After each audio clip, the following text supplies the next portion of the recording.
Joining us for the moment, Nikunj, with those details. Let me also bring in Ms. Priyanka Chaturvedi of the Congress, who's joining us right now. Ms. Priyanka Chaturvedi, after, of course, Mr. Ghulam Nabi Azad took this issue up today in the Parliament, we are now seeing how the Bureau of Immigration is checking its records as to how Vijay Mallya could have actually left the country, even though the LOC was issued by the CBI. Are you convinced with this kind of step being taken now, in retrospect?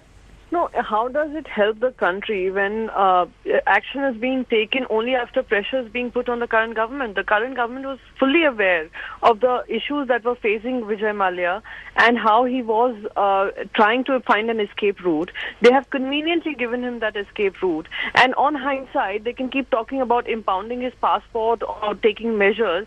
But yet the truth of the matter is that he is out. He's out of this country.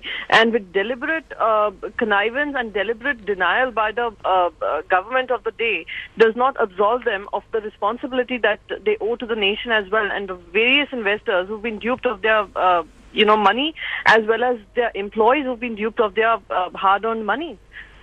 So do you allege that the government was in complete collusion where this case is concerned, how Vijay Mallya was actually allowed to leave the country on the 2nd of March? Absolutely. Considering it is such a high-profile case, much discussed case in the media, and it was under the media glare, and considering not just the investors, the banks, as well as the employees of Kingfisher Airlines have been talking about it and been protesting against it, yet he managed to find an escape route. And let's not forget who managed to get him into the Rajya Sabha. Let's also not forget that when did Kingfisher Airlines start? It was during Mr. Vajpayee's tenure.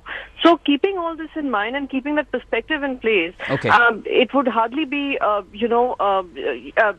just about connecting the dots and bringing it all together that Bharatiya Janata Party is perhaps, responsible for him leaving the country despite so many issues pending against. So the government of the day is responsible for the fact that Vijay Mallya has actually left the country on the 2nd of March. Stay with us, please, Ms. Priyanka Chaturvedi. Ms. Shana Insi, how do you respond to this allegation against your government of how Vijay Mallya was allowed to leave the country in the first place, even after the LOC being issued by the CBI? This is not a controversy which has been on just overnight. It has been going on since 2007, 2012.